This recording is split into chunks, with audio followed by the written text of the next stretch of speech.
Bet on Bears. Oh, hold on. Let me get this out of here. No free promo.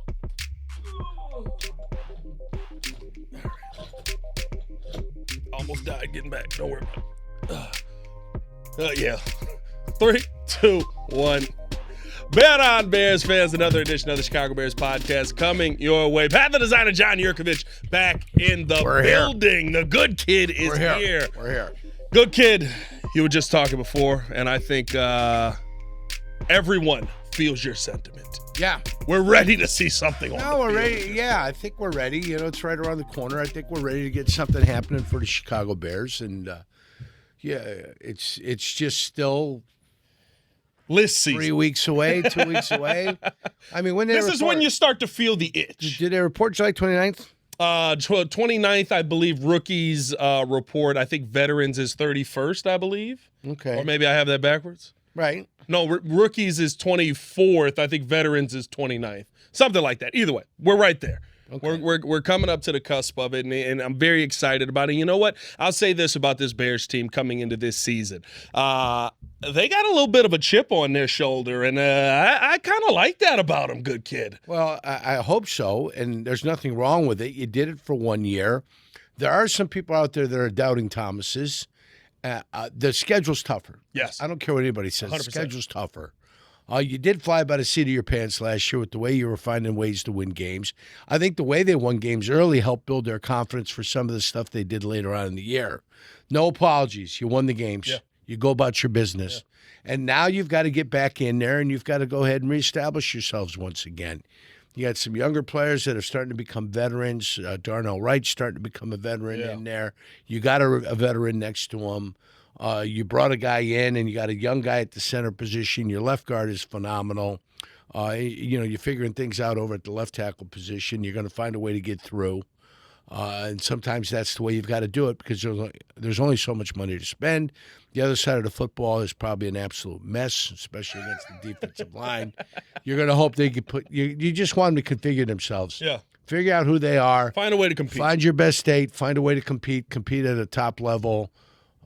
Find a way to get it done. That's it. Yeah. It doesn't matter how pretty it looks. As long as it gets done, that's all that matters. So that's where you're at. That's where you're at with your football team.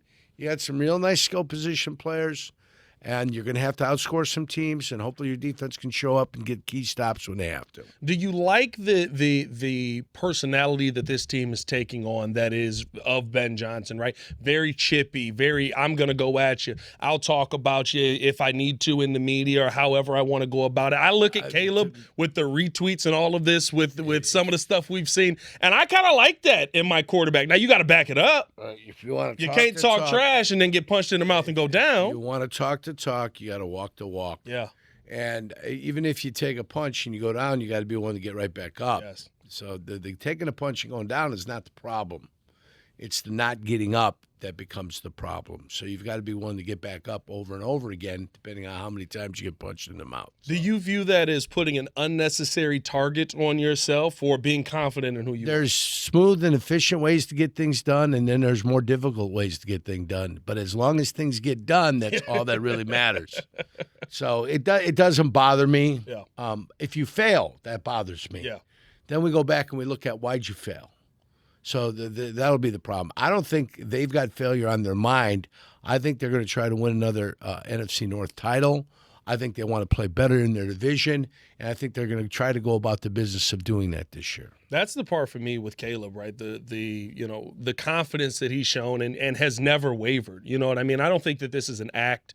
I don't think that this is surprising how he's like this is who he was in high school. This is who he was in college. When he came in the draft, he said, I want to win more Super Bowls than Tom Brady has. Like that is not a small statement to make as somebody coming in with a target already on their back. I like the fact that he's willing to go out there and have that confidence. But also, I think you saw it from year one to year two, the improvement in the game, how he worked on the game. That was what made you feel like, okay, this is not just him flapping his gums. This is him actually putting the work in to go out there and prove the people. So when I look at the guys that are out there and I look at who has to still prove themselves, like, hey, we saw it for a little bit, but we need to see it for more.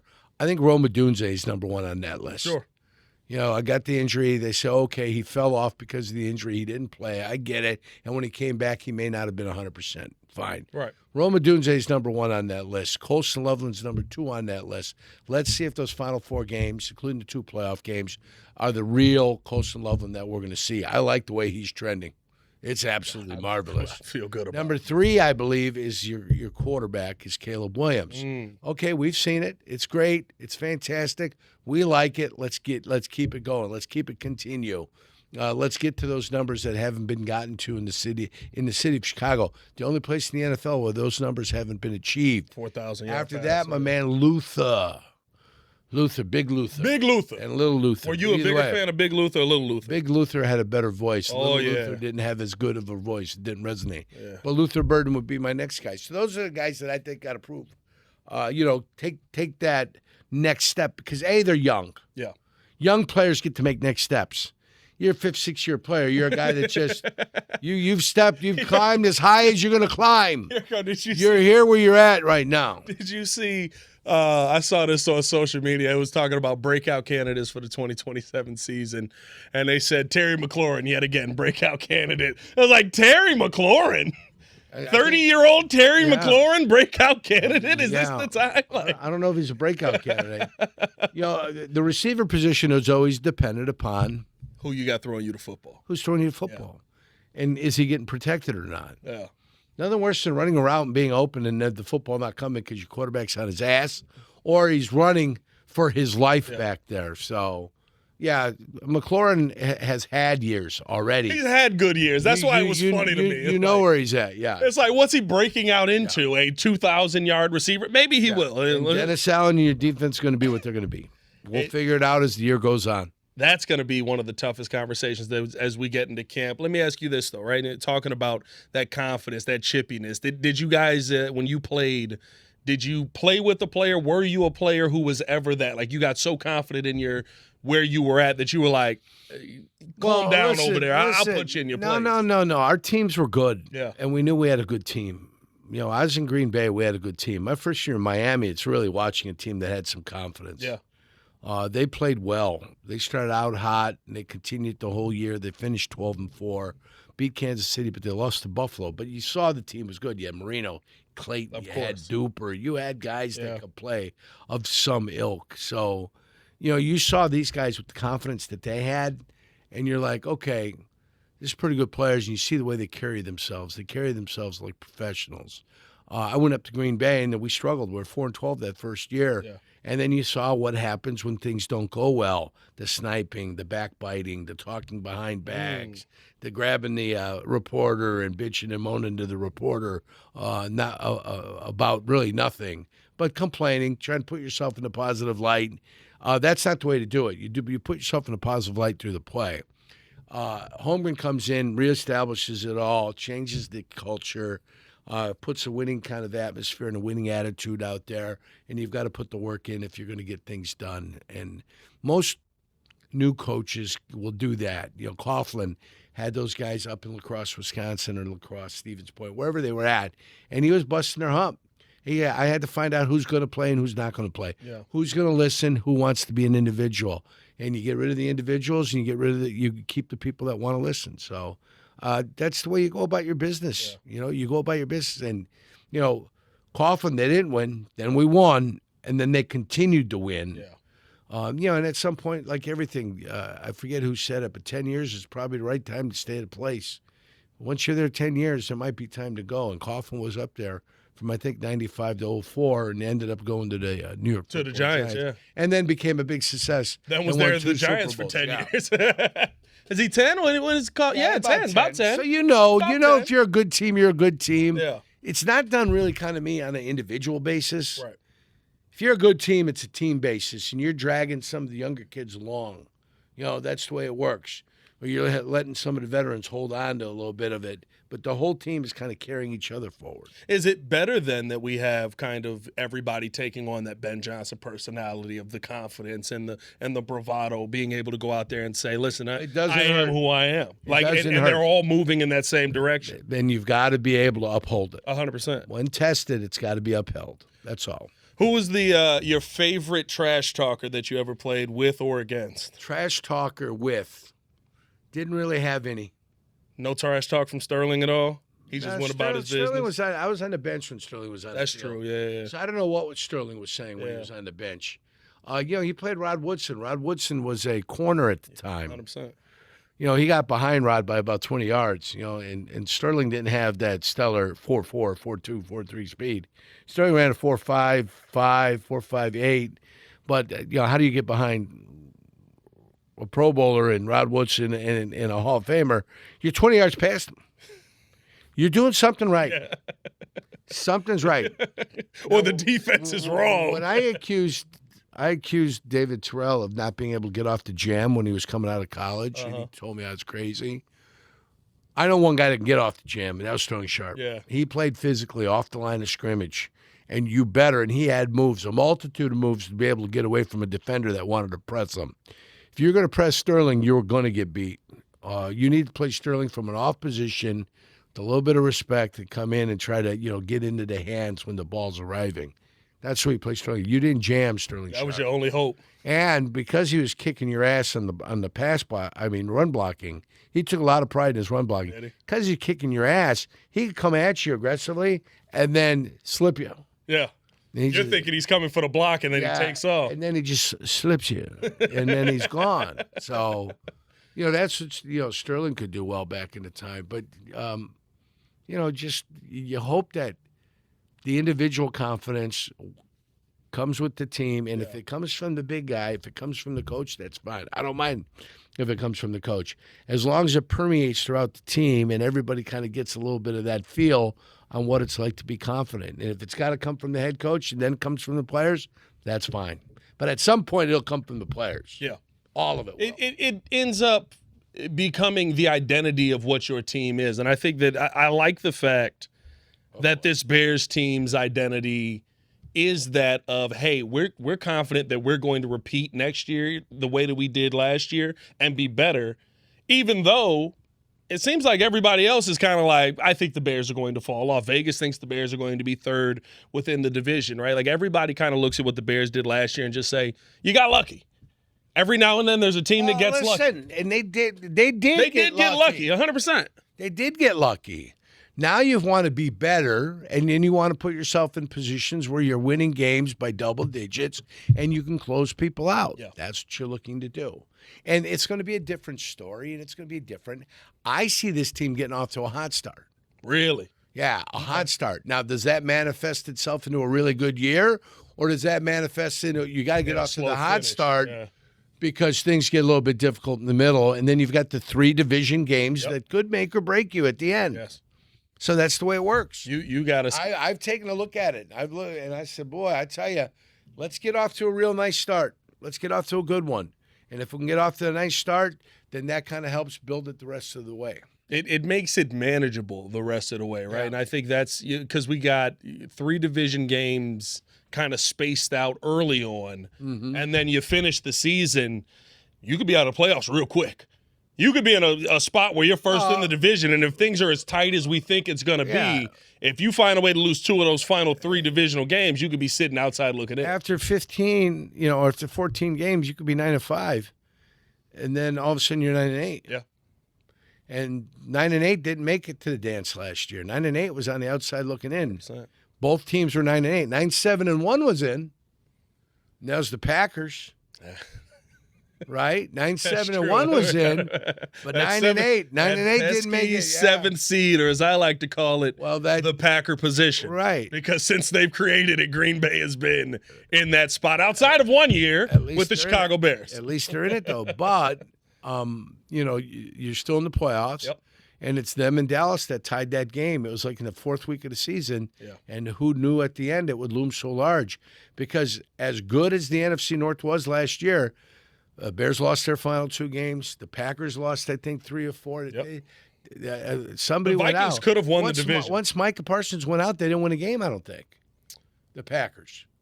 I would have to go back and check. Yeah, take a look. What I Mike gotta go went back out. and Did check. See did if they win a game? we can get EO on that one. I know EO playing stat man today. Shout out to EO on the stats. I know Detroit beat Chicago at the end, but Yes. at that point they were already kind of out of it. So. That was a pride win, if you will, to say, hey, we'll see you next year. We ain't going out ugly. And not only that, but it made them a certain record in the division. It made the Bears 2-4 in the division. Yep, 100%.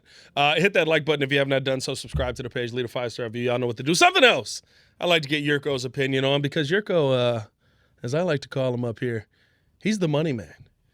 He knows how all the math breaks down on anything that is financial in the sports. You got to study it, that's Listen, for sure. This guy knows how all the math breaks down. We just saw the Seattle Seahawks get sold for, I believe it was $9.6 billion. Yep.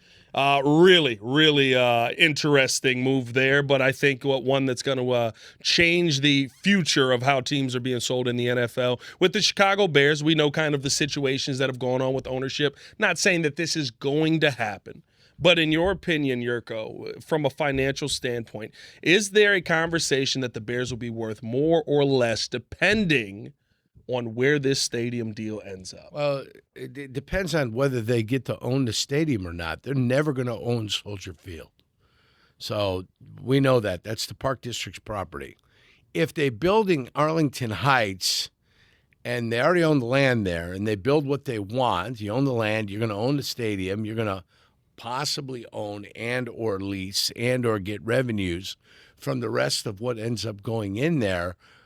Quite theoretically, you don't have to wait the 40 years to get the ownership of your building, which would then, obviously, whatever the building's worth will be what your team is additionally worth. Yes. So,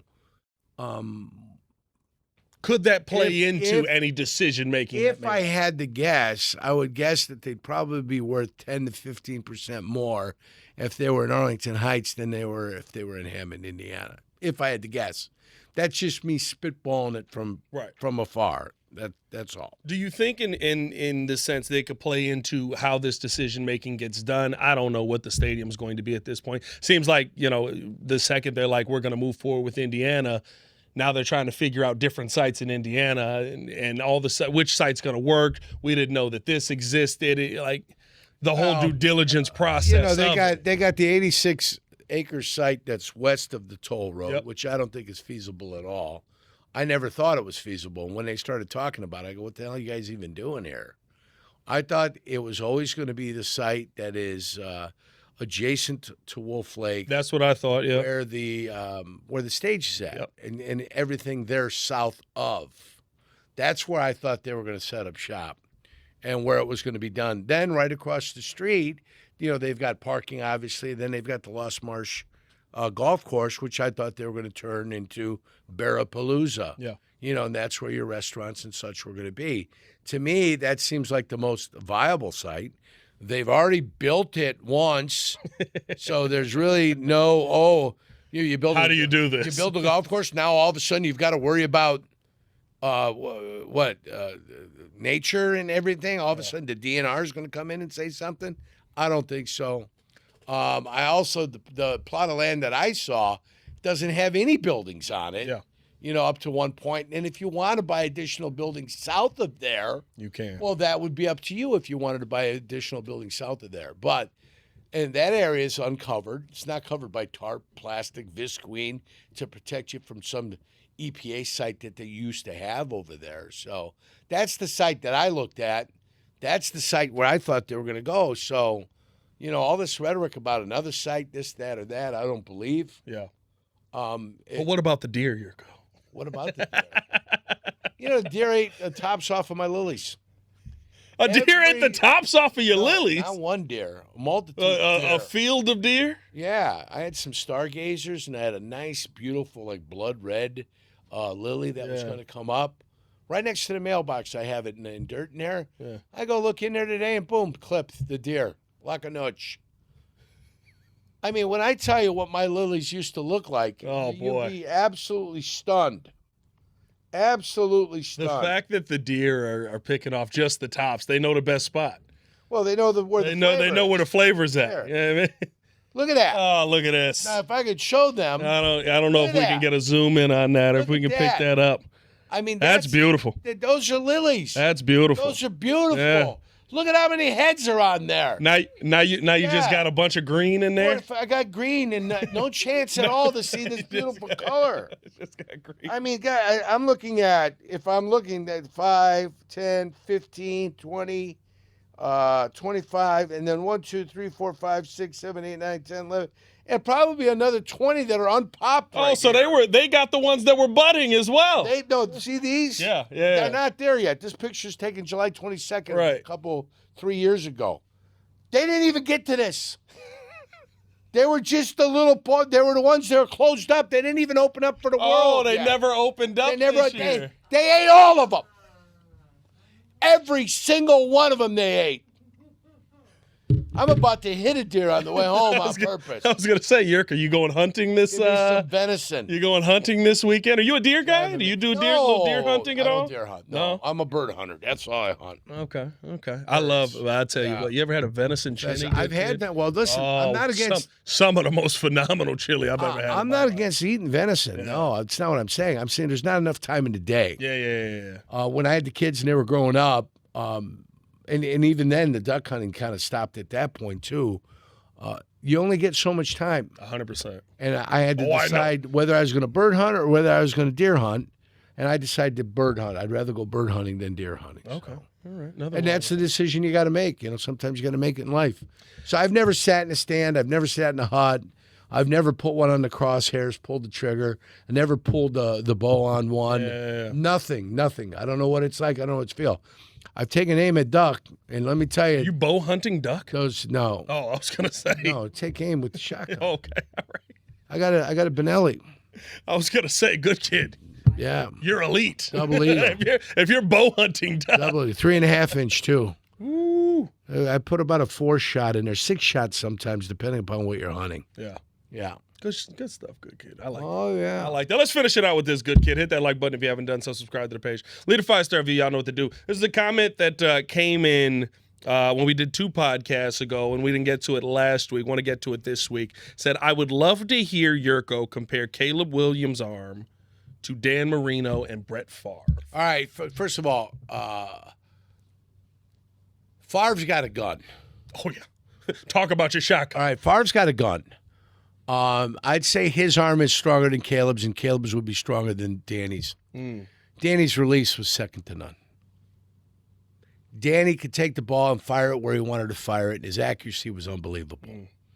So of all of them, Marino had the quickest release with the best accuracy. Yeah. Period. The strongest arm was by Brett Favre. And then after that, then Caleb's got, pretty good arm strength. Yeah. Well, he's better than Marino, but his accuracy isn't what Marino has.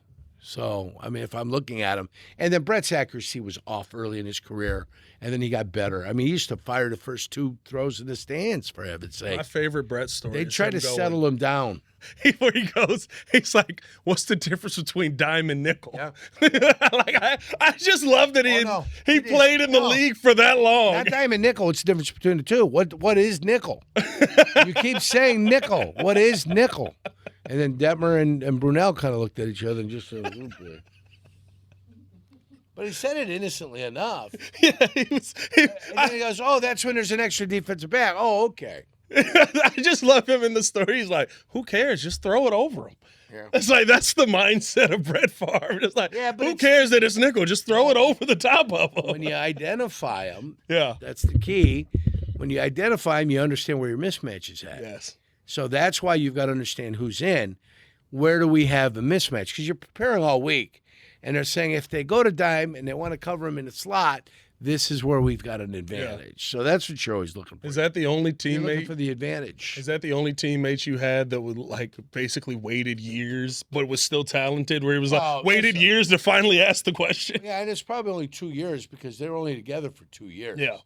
And Mariucci was the coach. So I think that's how it ends up happening, that he finally asked the question. And he asked it to tie into He didn't ask to mooch. He asked to Yes, the tie. Yeah.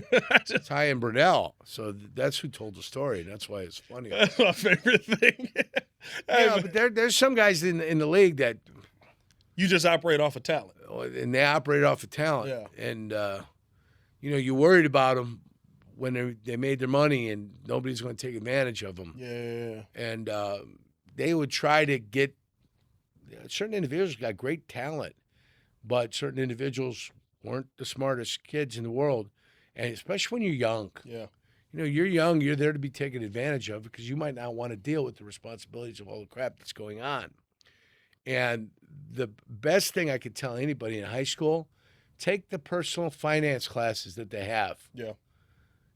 Because that's where I learned how to get a checkbook, how to balance a checkbook, what it was about. These are your responsibilities. 100%. What if you get a credit card, if you don't pay it off every month, how much they're charging you for this? If you don't pay on time, what you're being charged. These are real things that you need to think about and real responsibilities that you have. Yeah. So, we had one guy that had a problem, and Mike and the front office guys took care of keeping everything quiet and getting him the help that he needed. Yeah. So not only he could survive there then for that year or the year subsequent, but he could survive the rest of his life. Rest of his day, yeah. How do you feel about, like, I've seen OBJ talk about this. I've seen CJ McCollum talk about this, where they say they feel there needs to be more protection for young players coming in because you get all of this offered. money. No. It gets offered. It gets offered, and everybody's smarter than everybody. 100 million's not 100 million. That is all of the OBJ did that, and CJ said if you're making $2 million, it instantly is broken down to $500K. And I'm sitting here as the poor guy going, all right, bro. Like, wait a minute, 100 million or $1 million? He said he used the example. CJ McCollum used the example of $2 million. You pretty much need to be thinking you have 500,000. No, that's not true. If you have 200 million, your top tax rate is 39%. It's not taken out all the way through the thing, but let's just say it's 40%. Mm-hmm. So now you're down to 1.2 million from 200. Depending upon what states you play in the state of Illinois, it'd be 5% the rest of the way. So that'd be 100,000. So now you're at 1.1 million. Yeah. Are there any other taxes? Yeah, you pay Social Security. Don't you have to pay tax on everywhere you play? 181,000, but that comes then back off of the taxes that you pay in the state you play in. Okay. So that would come off of Illinois then. Right. So yeah, you pay it, but you don't have to pay 2 state taxes. You pay 1 state tax. Oh, okay. Even though you're paying it everywhere, that comes back off the back end over here. Right. So, you've got that. So I'd say it's closer to 900. Don't forget Social Security tax. Yep. Don't forget Medicare tax. Yep. Don't forget by the time you get it. But I'd say 900 is your better price. And then you start buying cars. You buy houses. You buy this. You buy your mom a car. You buy your dad a car. Now all of a sudden, now you've gone through your money. Yeah. But that's after you bought everybody a car. Yeah. Now, when do you invest? In my mind, immediately. Right. So when you invest, if I'm in basketball, you can be 18, and football 22. Who are you investing through? Yeah. That's the problem that you have, is that you don't know. Some guys out there take advantage of these players. 100%. Guys that I know got taken advantage of, and guys I know took advantage of the other players. So there you go. So there's some there you go. There's some cannibalism that happens inside of locker rooms and things like that. Now my guy, I got a deal that's gonna help you, and this will work out. I invested early. Yeah. Then I got married. I had kids, and then some of that money couldn't get invested. It stayed with the family. Yeah. And then I got the gig down in Jacksonville. Then I started to invest more, and I got the gig in Cleveland. I invested more. So, that kind of I wish I knew what that was like.